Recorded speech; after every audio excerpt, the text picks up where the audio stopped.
Hello, everybody. This is Barbara Drazga, and I am here today with Dan Meadors of the Wholesale Formula. And you guys know me. I'm with the Bundle Masterclass. Hey, all, how you doing?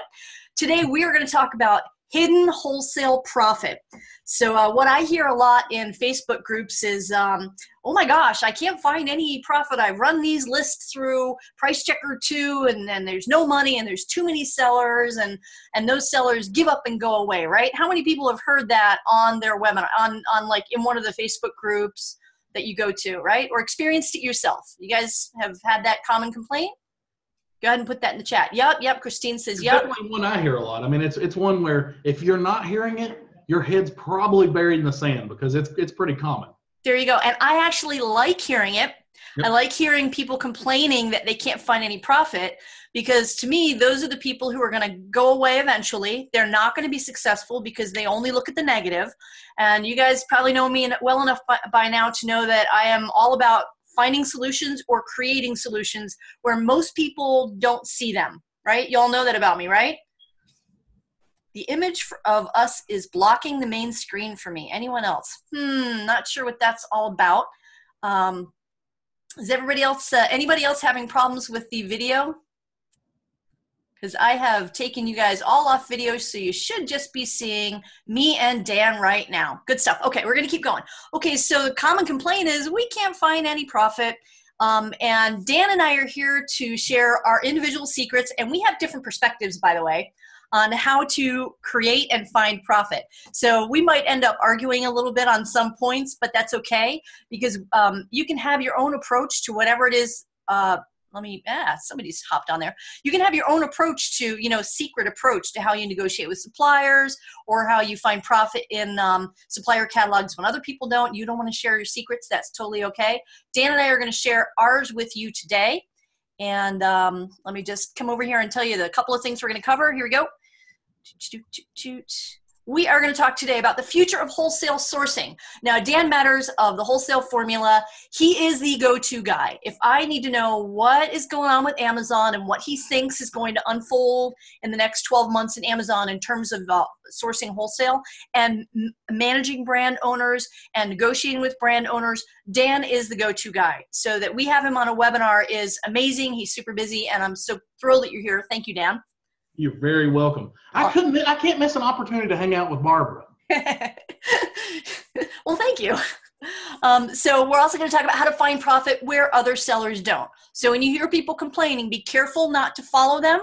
Okay, be careful that you're kind of you're just staying positive and looking for solutions instead of focusing on potential problems. How to create profit through supplier negotiation and partnership. Kind of the next level when you're wholesale sourcing. You're not just doing the surface level, do a little bit of research. Oh, that doesn't work. And then you go away, right? We're going to talk to you a little bit about going deeper and how to create profit where a lot of sellers might not find any. And then, of course, I'm going to talk about how to mine a CSV catalog, mine a brand owner's catalog for bundle opportunities. And those are the catalogs, especially the catalogs that look like there's no money when you run them through Price Checker 2 or whatever a checker program you have. So does that give you guys a good outline? Dan, are you okay with this outline? I love it. To me, this is one of the more exciting webinars I've been able to participate in a long time. Yay. Cool. I'm excited. Thanks. Okay, so let's just jump into the future of wholesale sourcing. And Dan, I'm going to let you start talking about that. What do you think the trends are for sourcing wholesale and working with brand owners as Amazon sellers? Here's the thing. I think you touched on it just a little bit, is a lot of people are struggling right now initially because it is getting harder. You want to talk about trends.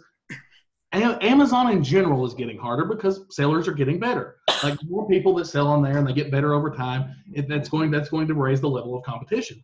Now, a lot of people get scared by that, and I don't think it's anything to be afraid of. It just means you have to try harder. You have to be a little bit creative, and you have to look for ways to make your mark on the marketplace. And it's really key because I feel like everybody controls their own destiny on Amazon right now, more so than they ever have, because it's a little more competitive. So I think your general trend over the next, I don't think it's just next year, I think it's over the next 5 years or 10 years, is there's still infinite, there's infinite opportunity on Amazon. Like we've seen sellers go from $0 in sales to over $100,000 a month in 3 months because of that level. There's that level of opportunity. We have one person who's taken our course who's she's generating over $25,000 a month in profit from one company.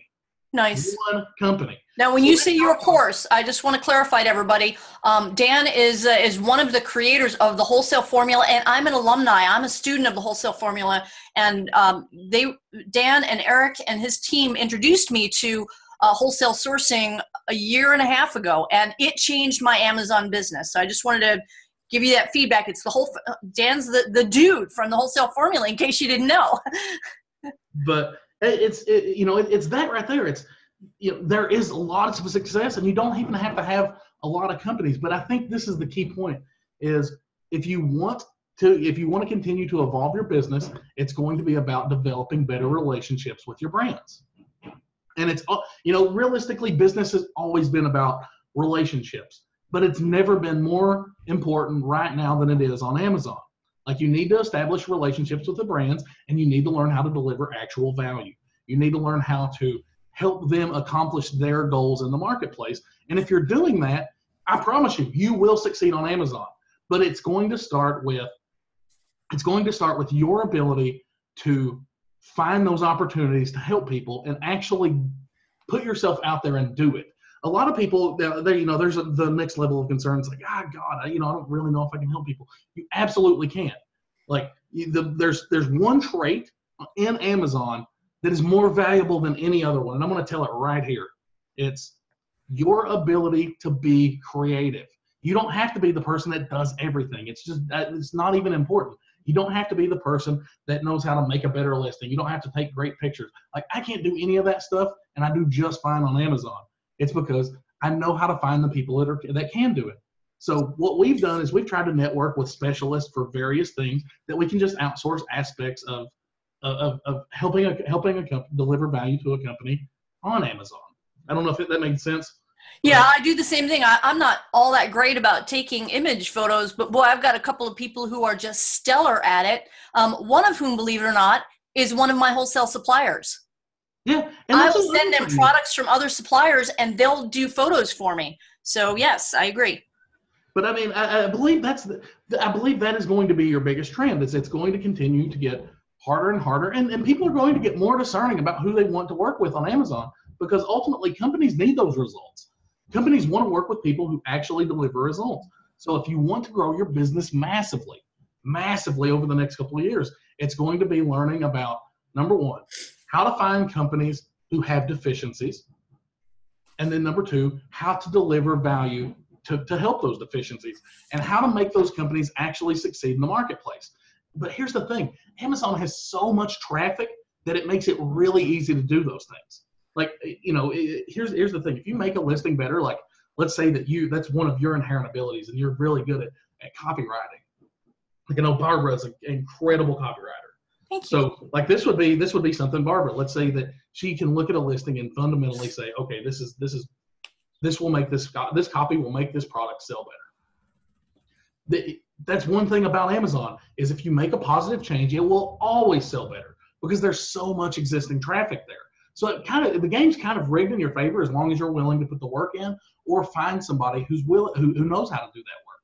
So I don't know if that completely answered your question, but I think the trend is going to be continue to be massive value for vendors and your ability to supply it. Okay, so I've been feverishly taking notes. You guys were all probably wondering why my head was down, because I was taking notes here. And instead of typing in the chat, what I'm going to do is I'm going to create a post, and I'm going to transcribe kind of the bullet points and some of my thoughts based on what Dan is saying. I've kind of added some thoughts. I'm going to write an article and put it on dealdivawholesale.com. Okay, and along with the replay of this video. So I'm just going to kind of read off my notes based on what Dan just said, and then go to dealdivawholesale.com tomorrow, and we'll have the replay up with a whole article I'll write around what we're doing here. So one of the things that Dan mentioned is figure out what is your competitive edge, and how can you help brand owners accomplish their goals. So I think if I could encapsulate that, it's about focusing on the right thing, okay? So most sellers are going to focus on and it should be one focus. How can I make money, right? But if you come at it from, come to a wholesale supplier or brand owner with a perspective of how can I be of service to you? And in fact, not just a wholesale supplier, but everything in your business and life. If you come at it with a perspective of how can I add value to whatever's going on here? How can I bring my unique skills or skills that I can kind of corral and manage to add value to solve this person or company's problem? When you approach business and brand owners from that perspective, then you become a go-to person for them when they have a problem they need solved related to selling on Amazon, selling the product on Amazon. Make sense? I mean, here's the thing. It's not just about being like, it's about being able to identify their needs. And that's where most people really fall short in this, is they think, they're trying to think of what can I do? And it's less about what you can do and more about what they need. Like if you can supply what they need, they want to work with you. And you don't even have to know how to do these things yourself. You just have to know how to get them done. Now here's a cool little trick for something we use for a lot of our copy whenever we're creating better listings. And I don't know if I've ever talked about this on a public webinar. So it could be something, this is exclusive to Barbara and the people who took time out of their busy schedules to be here. So one of the things that we do is, but we actually just recently brought in a copywriter and started up the game on our content and things like that. But before, we're not particularly great at copy or anything like that. We're not great at changing listings. All of the changes that we had made for years were from the manufacturer. We asked them for their pictures, and they always have them. Like you don't have to go get them taken. You don't have to go take them. They always have it. And then we would ask them for their copy. Like, sell your product to me in this amount of characters. And I promise you, they will get you the best possible copy because they know their product better than anybody. So like, you don't have to be able to do any of this stuff. You just have to facilitate it being done. And it could be that the person that they had putting the listings up was the secretary. Oh, the CEO hands her list says go.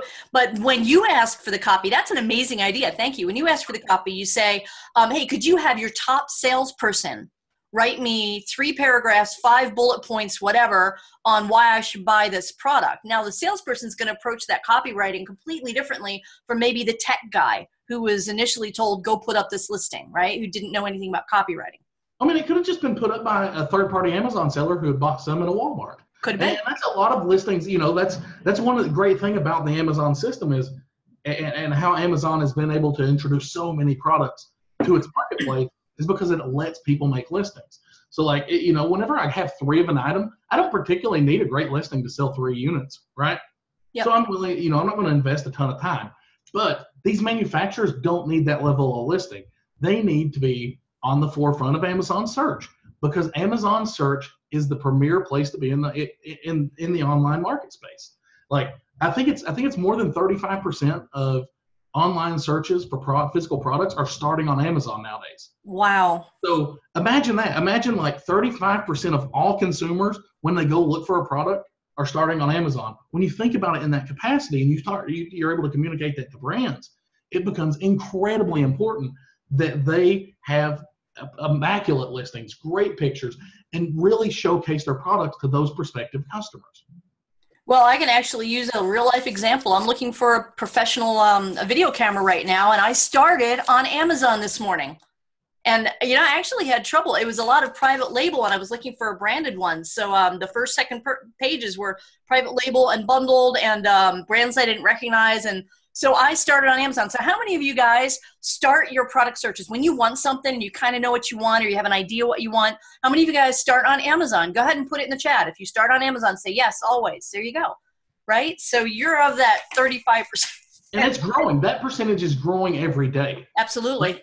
Amazon continues to grow its market share. And here's the thing, like my wife, like she's a diehard deal hunter. My wife loves finding deals. She coupons, like she goes out on sales. Like yesterday, it was so funny because I was in the office and she messaged me and she was like, hey, this was at 7 a.m. She's like, already gone, missed you, didn't get to say bye. but going hunting the deals. Like that day after Christmas, my wife was out there beating the streets. She didn't get home until 10 o'clock last night. Wow, that's like us. That's like retail arbitrage during Black Friday. That's insane. Yeah, I mean, but she loves it. And now every one of her product searches start on Amazon. And even if she's going to buy a product in store, and she has, let's say they have 2 or 3 different brands, she will go to Amazon every time and look at the reviews and make a buying decision even in store. Now, whenever you communicate that to a brand owner, and you can even ask them, like whenever you go to buy a product and you're, it's a purchase, how are you doing it? And a lot of them will be like, I'll read the reviews on Amazon. Like if you can ever get them to say that, that's the most powerful statement, because then they instantly realize that, wow, my Amazon listings really do mean a lot. So whenever you're trying to, you're communicating this to a brand owner, you have to put it in the perspective that they understand that their Amazon listings are more important than dollars and cents. And you're basically getting natural. Oh, I'm sorry. Go ahead. I said it's an Amazon listing for them now. Whenever you consider that 35% of consumers are looking online, it's an advertising space for them. If nothing else, they should want the best advertising possible. It's like a billboard. So that's one of the, that's one of the ways that we're trying to communicate with brand owners and show them how we can deliver massive value, is show them, number one, how important the space is, and that it's more about the space itself than just dollars and cents. And then we're showing them how we can help. We're showing them that, we're able to point out deficiencies and things like that. So that's, I think that is how you're able to start building these massive relationships with brands and start starting to make it more about relationship than buying and selling. So I'm writing feverishly here because I just had this, I pulled this little nugget out of what you said. So how can brand owners use Amazon as a brand building play? That's interesting. In fact, that's probably a whole webinar all in itself. So how can your brand owners use Amazon as a brand building play? That's really interesting. That's really interesting. Another thing that you mentioned was to build and manage resources. So one of the other complaints that I hear a lot is, I'm not sure what I can tell them to do because I'm fairly new to Amazon and I just started in wholesale, so I can't tell the brand owner that I know how to take pictures and write listings. And you made a really good point. We all have our strengths, and if your strength is negotiation and identifying problems and then identifying solutions, all you need to do is build your staple of resources and manage those resources. And by resources, I mean a copywriter and listing optimizer and someone who does photographs through lifestyle photos, etc. So all you need to do is get really good at managing a team and managing a project, and then finding the right people for the different tasks that you want to be able to help your brand owners accomplish. Sure. And just remember that a lot of the time you're going to be able to get that stuff from the brand owners as well. Yep. So you'll get, a lot of the time you'll get your best pictures and your best copy from the brand owners. But in the instance that they don't have it, you don't have to do it yourself. You just, like Barbara said, you make a network of people that know how to do it. Like for images, we've used a company called upgradedimages.com. Like we've had great success with them. They're super easy to deal with, and you just send them the product and they take the pictures.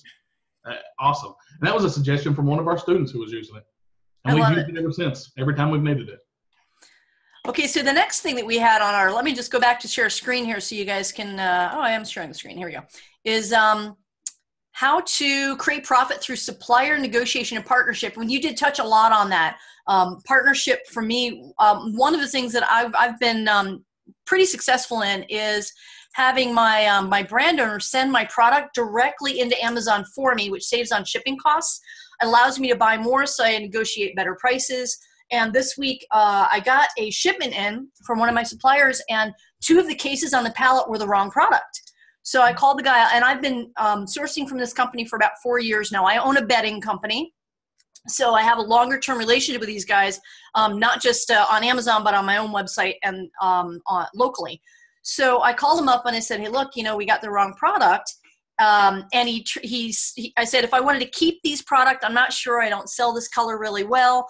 What would that price be? And he quoted me the regular wholesale. I said, you know what? By the time I ship it back to New Jersey, you guys are paying for the shipping. How about you just give me X price? And then he agreed, and then also sent me the 2 products that to replace them, but they were correct. But then the conversation morphed into, can I put my label on your product, and what would that cost, and how much is a container, and and then that morphed into what he quoted me to private label to his product with my brand. I leveraged that into wholesale pricing onto his brand. So now I'm getting below wholesale pricing on stuff that he has in stock with his brand on it, all because he sent me the wrong product on a pallet. Yep.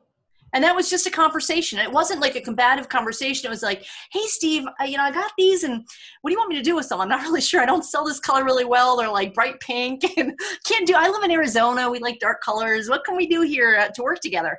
And I just made suggestions and asked questions. And before I knew it, 10-minute conversation, I've got below wholesale pricing on everything in his catalog moving forward. And that was just coming up with solutions.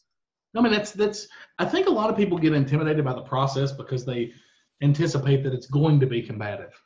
Like it's the fear of being combative that a lot of people struggle with. Whereas it's never like that. It's literally never like that. It's never a combative conversation whenever you're negotiating with a supplier. Like, well, if you break down what I just said, I approached it with, hey, look, you're going to have to pay $30 a case. Bed sheets are heavy to get these back to New Jersey in the middle of the winter, and then there's more wear and tear on these packages. Why don't you just give me the best price you can, and I'll keep them? So I identified his pain point of, oh man, I got to put more money in these sheets that she doesn't want. And then I leveraged that into a solution. Why don't I keep them? You give me your cost, right? So I solved his problem and got a good price and solved my long-term needs. And he's happy. We're happy. We're both happy. It wasn't competitive at all. Sure. And that was an incredibly creative solution. And that's what you have to do if you want to be successful in wholesale. I think I think the most important point is being able to negotiate or find solutions for better pricing. And it's not always just price. Like it can be, like you said, it could be shipping. Shipping direct to Amazon. Maybe competitors aren't doing that. Maybe you're able to do it more efficiently. It could be shipping with LTL or using pallet shipping or freight shipping.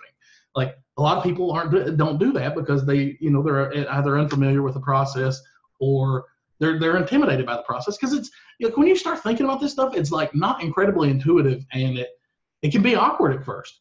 But once you do it once, it's like you can just do it. So I think you're really on the right track. It's not just about finding the right products anymore. It's about getting to the right price and doing so creatively, because everybody wants better pricing. They're just you have to be a little more creative in how you do it.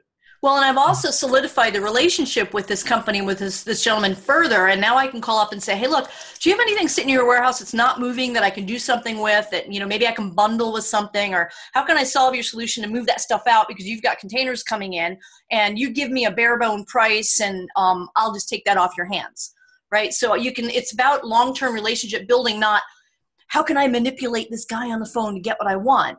It's not about manipulation. It's about getting what you both want. Yeah. Like everything needs to, whenever you approach this, like whenever you approach vendors in general, it should always be from a win-win perspective. It should always be like, I need the help. First off, I want to commit myself to helping them accomplish their goals. And through that, I want to make money. And like when you do that, everybody wins. And if you approach people from that perspective, they're so much more willing to work with you.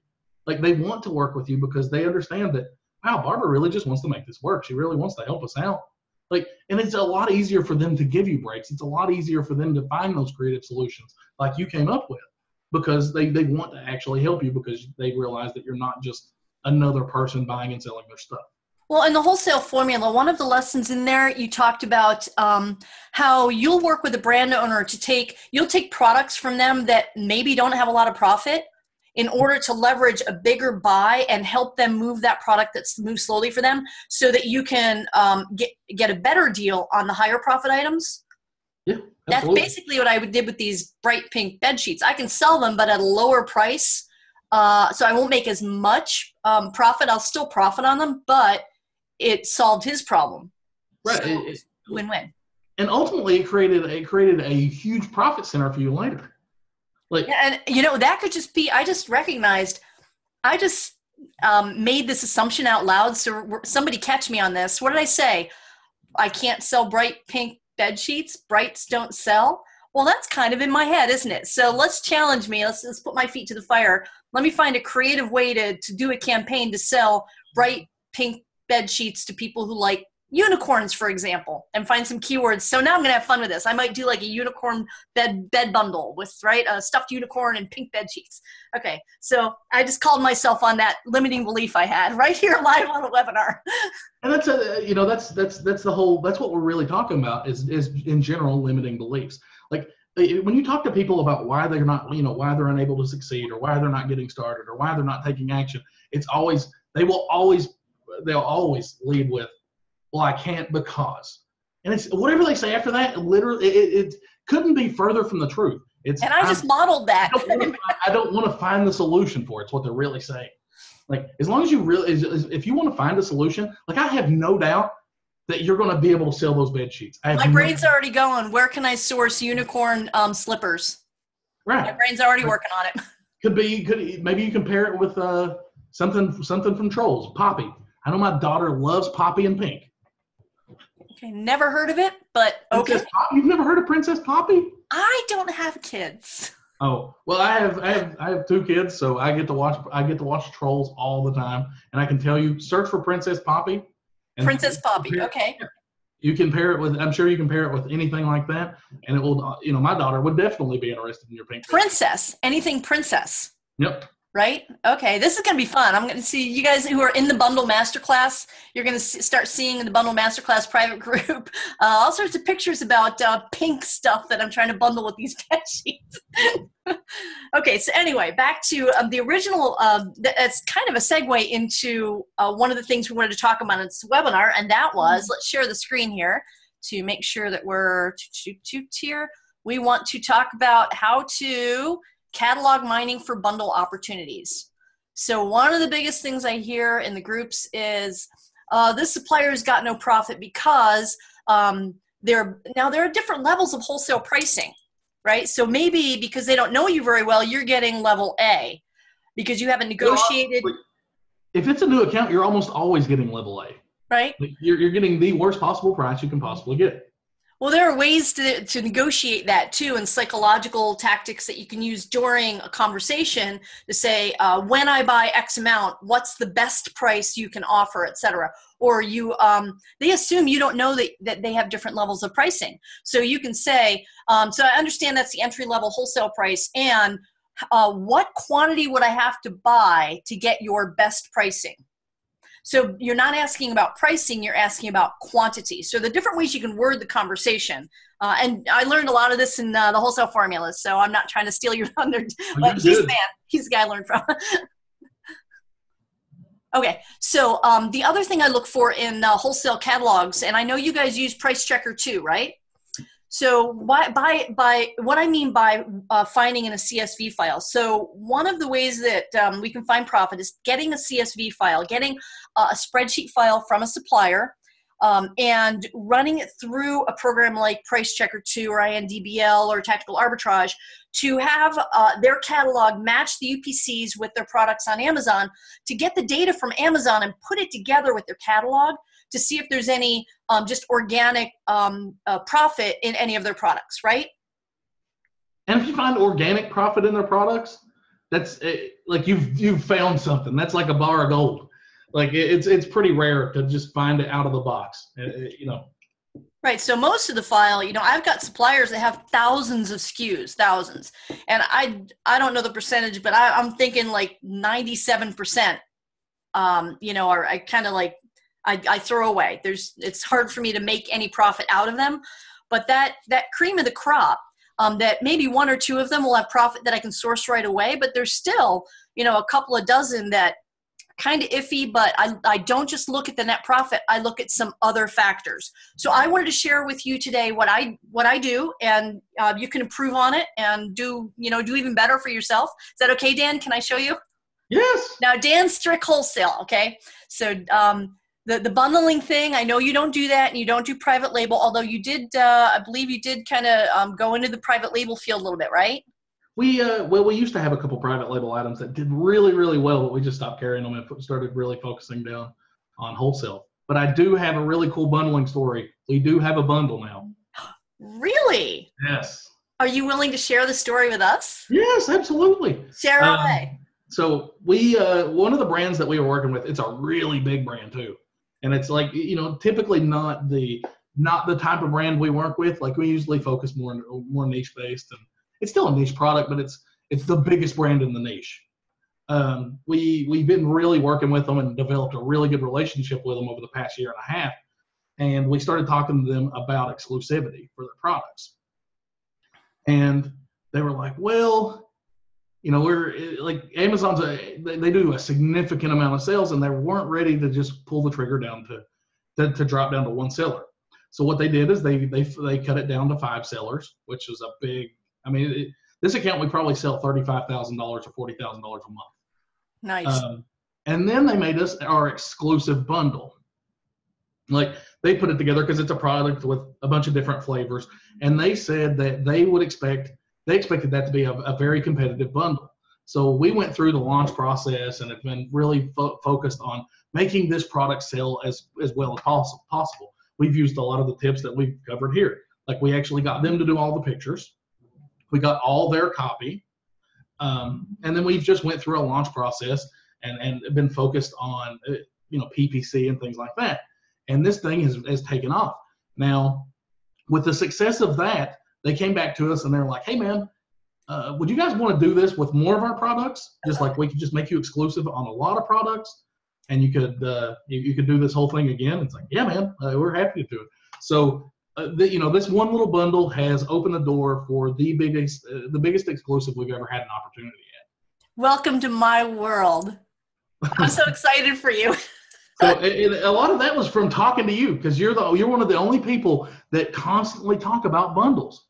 Like you're always talking about bundles, and it was like, I've remembered a lot of the things we've talked about, and it went into how we've approached this product.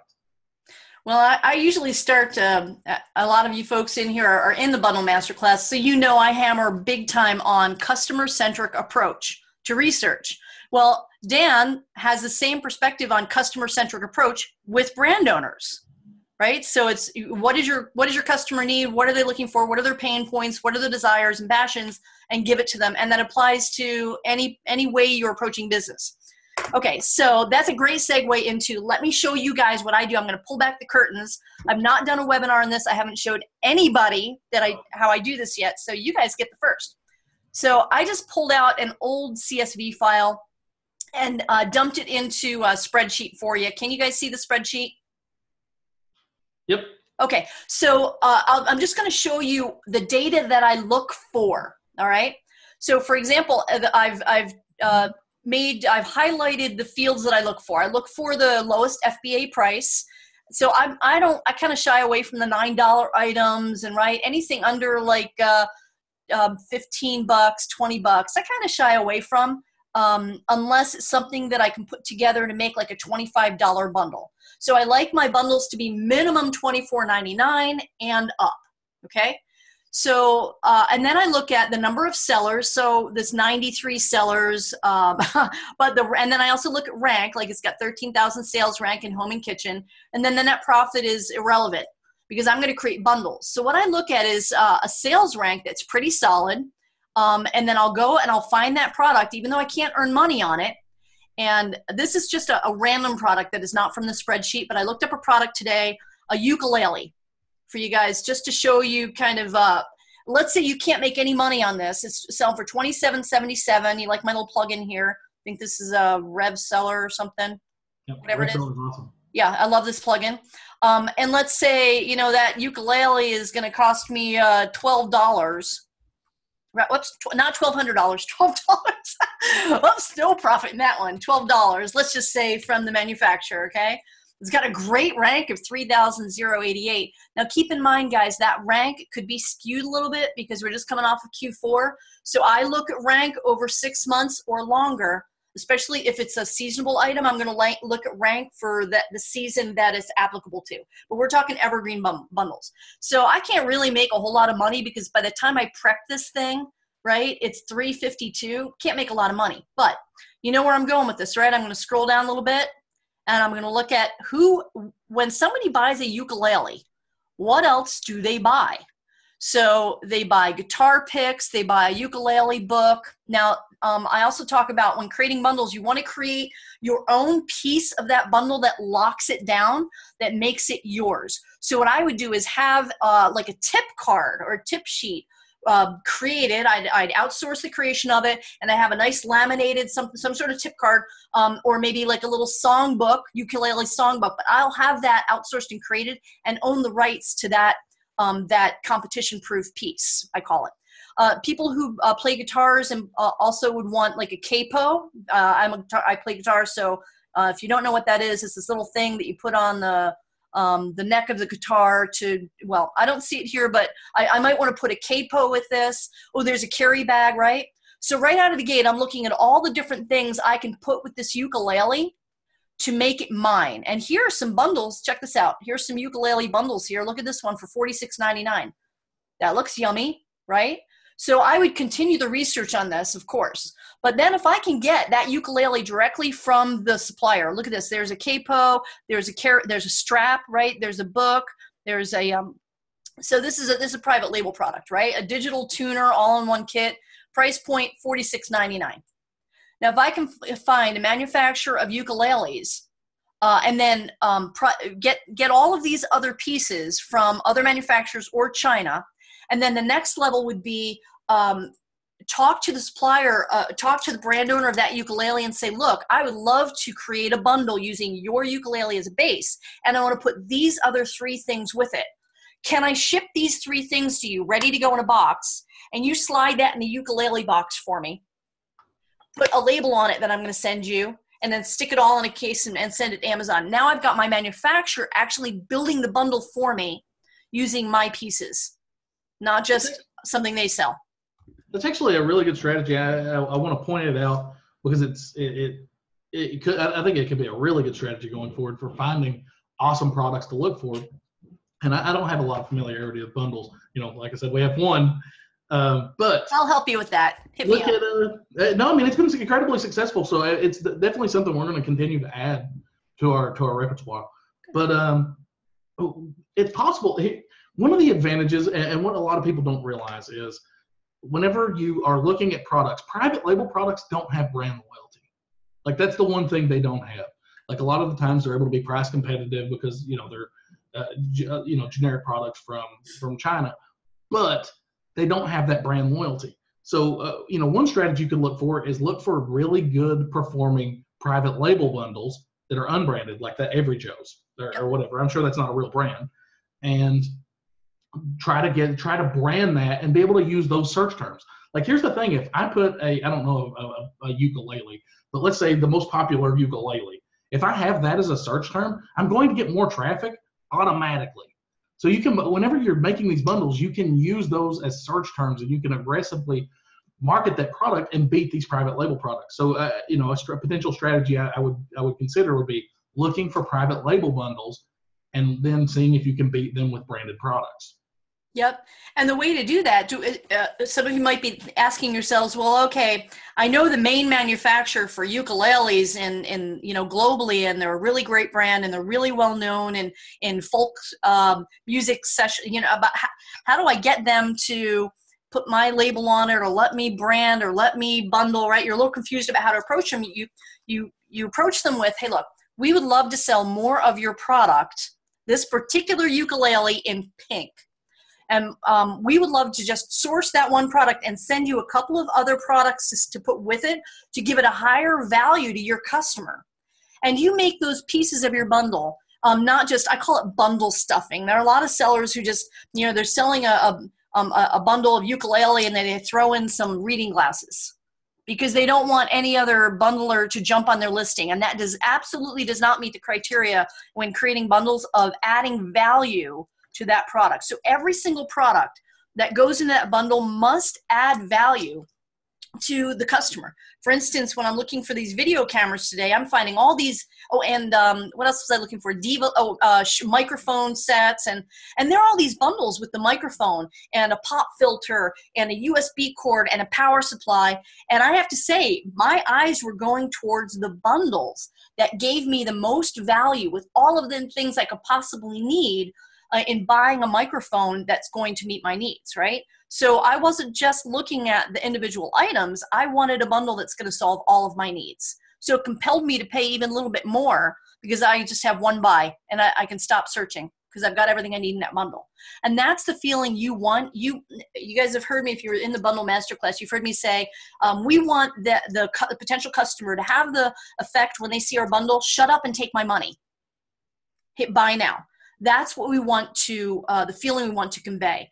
And when you have a conversation with a supplier, with a brand owner, and you say, look, this is our perspective. Here's what we want to add so that they see your brand in an even better light than it is because we've added certain things. That's how you get a brand owner to work with you, to create bundles. Sorry, did I go on? No, you're right. That was awesome. Cool. All right, I want to make sure that I'm being respectful of Dan's time and everybody else's time. Why don't we go over to the chat real quick and see if you've got any questions about the future of wholesale sourcing on Amazon? Is there anything you're stuck with that we can help you with while you've got us on this webinar? Go ahead and ask it in the chat, and we'll answer a few questions here. Hey, Aldalfa, how you doing? Barbara, Cheryl, thank you guys for staying on. Cindy, Christine, Cynthia. Gino, Jean, hey, do you guys have any questions that we can answer? Well, you've got Dan Meadors from the Wholesale Formula and little old me, Barbara Drazga from Bundle Masterclass. Not sure what Dan's doing there, but can you show that plug-in again? Oh, yeah, sure, absolutely. I think it's called RevSeller, isn't it, Dan? Yep. Plugin. I've got a few different plugins, but hey, Dan, why don't you toss in the chat how many, just a couple of ideas for plugins.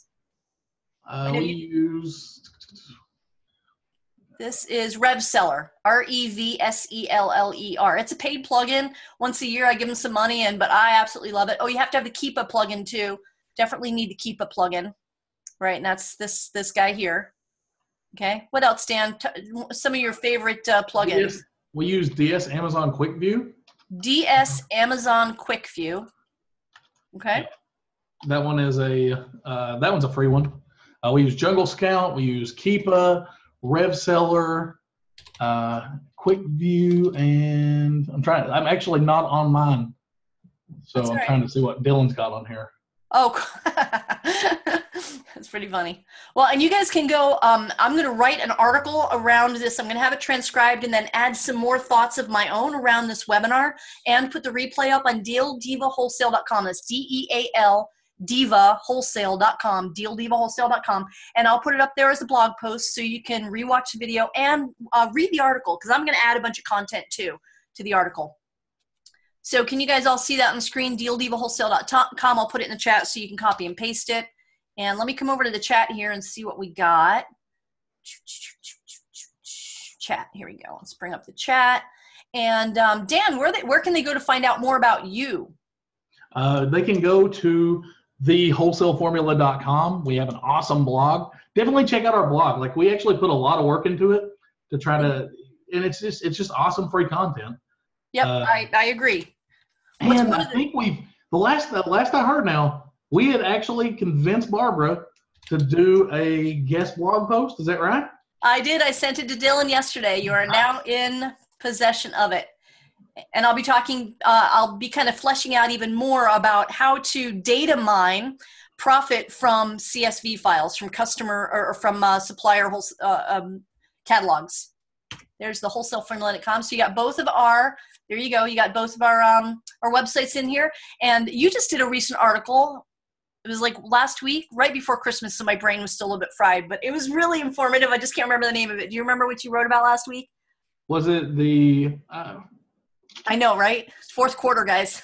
We did. I know we did one recently about making changes to Amazon listings. I know we did one recently about IP infringement claims. IP infringement claims. That was it.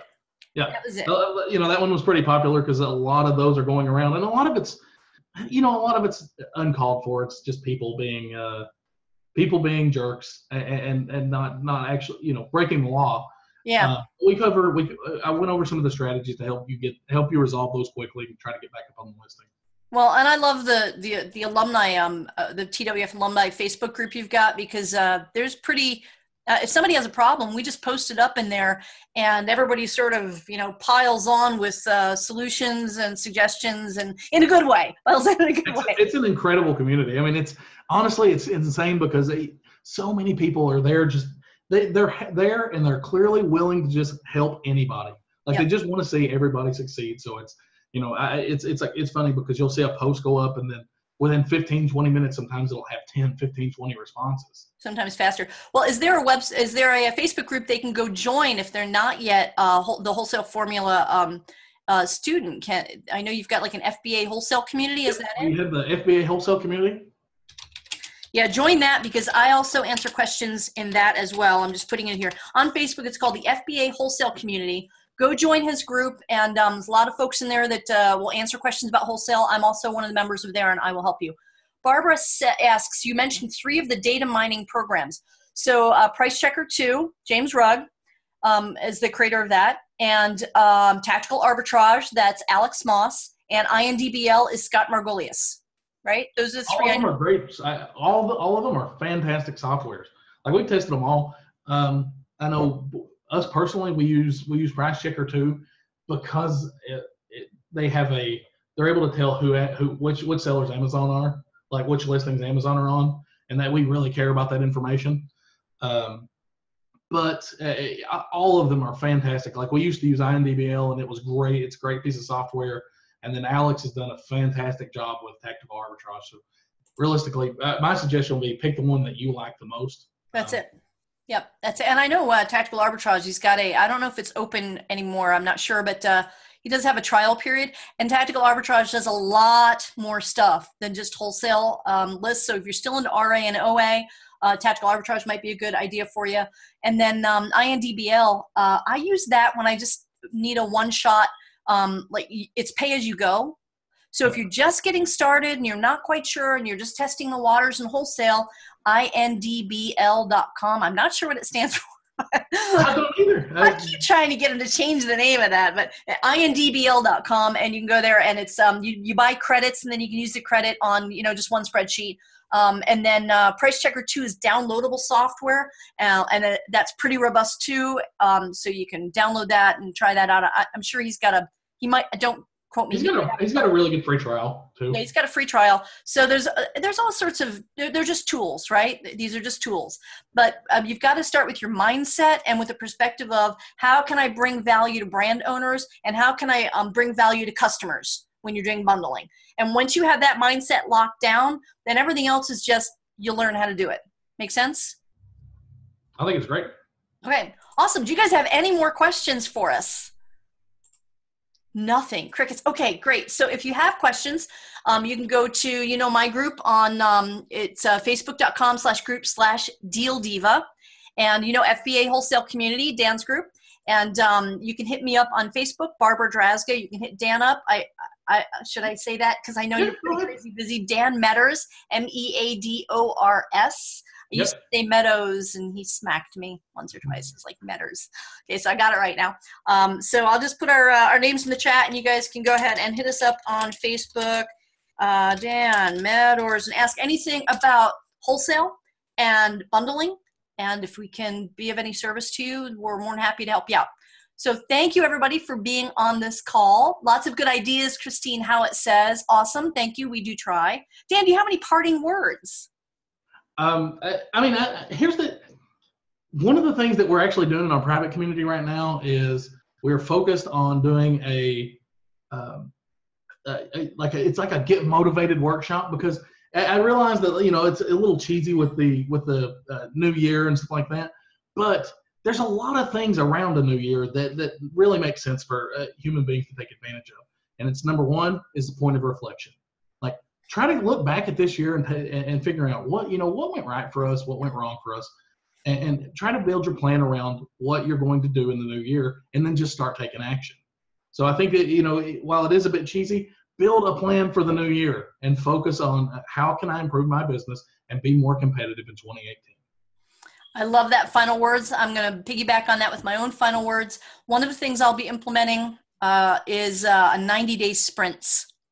So I tend to have a really big goal sheet with a ton of different projects, and I find at the end of the year, I haven't gotten done even close to what I thought I wanted to get done, and I'd gone off in all these directions. So I'm going to implement a focus of 90-day sprints for projects. So I have a really clear deadline for things. And it looks like, as Cynthia Guy said, thank you both with a little heart. You're welcome. So anyway, thank you all. I appreciate you all being here. Thank you, Dan, for coming on today. You're a sweetheart. I love that you spend time with us. And I'll see you guys. Thank you, everybody, for coming on. Thank you for your time. Awesome. Thanks, Dan. Bye.